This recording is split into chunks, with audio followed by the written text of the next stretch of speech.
All right, there was a question that came through about buying a house right now for the unsure home buyer.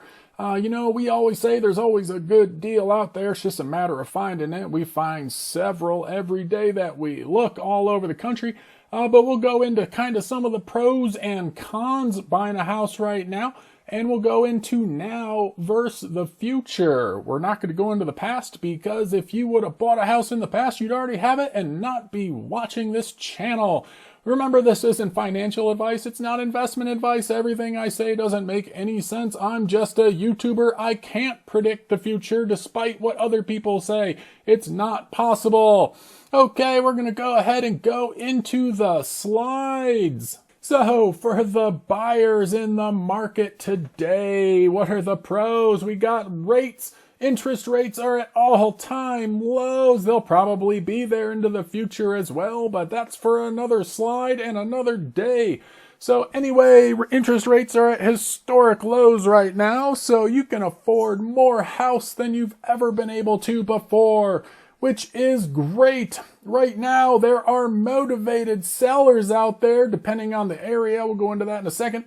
And these sellers need to get out right now for whatever reason. Maybe they can't afford the house. Maybe they don't want to live there anymore because of somewhat peaceful protests, not peaceful protests, whatever. But they have to get out now. So some sellers are motivated. And then the area. So pros, it kind of depends on the area.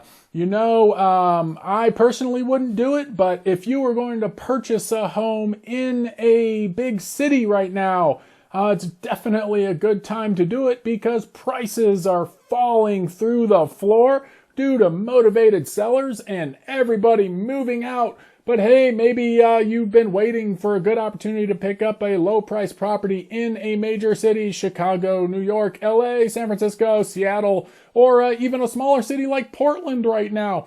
This is September 2020, and there's a bunch of stuff going on in the real estate market and causing different areas to either crash in price or to appreciate very, very quickly. So cons. So, you always have uncertainty, but right now, if you buy a home in a big city, the prices are crashing because literally everybody's trying to move out. So if you purchase a house, you may get a good price on it right now, but how much further is that price going to drop into the future? Nobody really knows, but my guess, quite a bit. And then inventory. So if you're trying to purchase a house in an area outside of a big city, like a suburb, for instance. Suburbs look like this. They're great. Nobody's in the streets. You can park your car there. It has green grass everywhere. Look how nice it is. Don't you want to live there?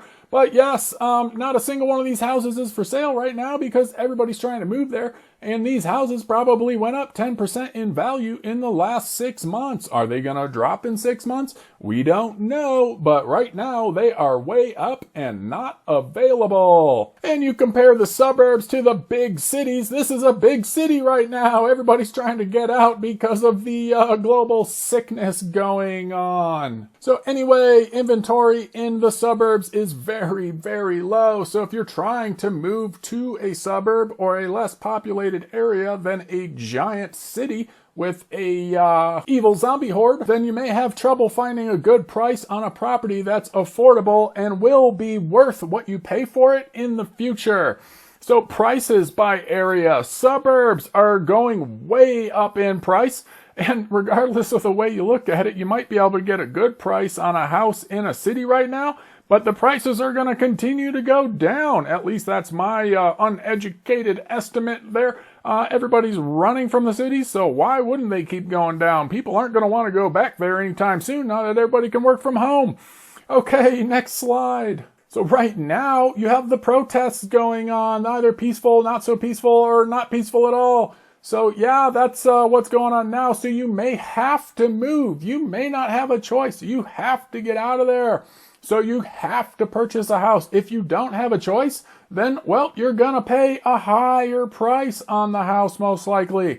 If you're moving to the suburbs or somewhere less populated than where you're at now, it's very, very likely that those prices have increased dramatically over the last 3 to 6 months, and that the inventory there is really low, as we discussed in the previous slide.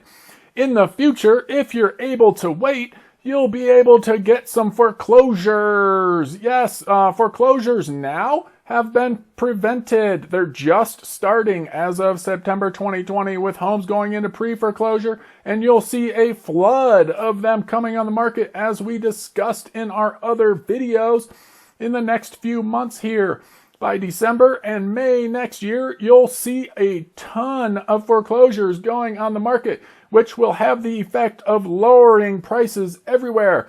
So that home in the suburbs you bought for a high price right now, in 6 months when everybody's foreclosing, that price is going to drop through the floor because everything around you is in foreclosure.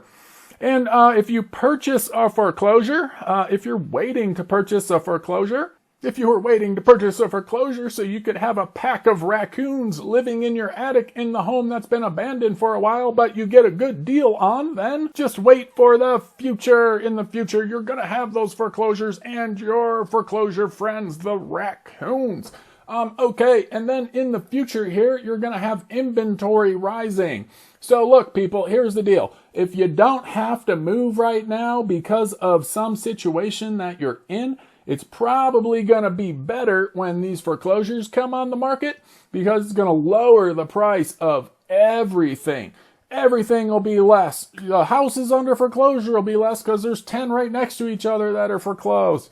The houses for sale will be less because everybody can just go next door and buy a foreclosure. If you can wait 6 to 9 months to buy a property, it will probably work out the best for you. You'll have more inventory to choose from. There'll be foreclosures for sale. There'll be homes that have sat on the market since December if you wait till next May.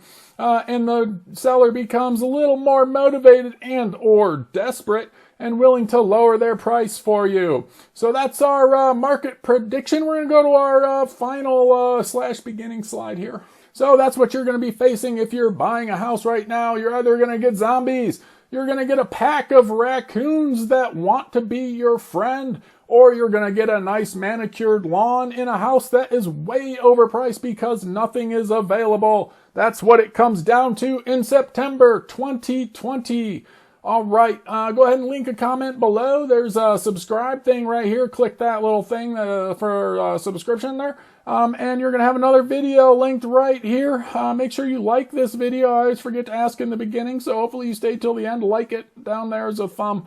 Okay, hey, y'all have a good day out there.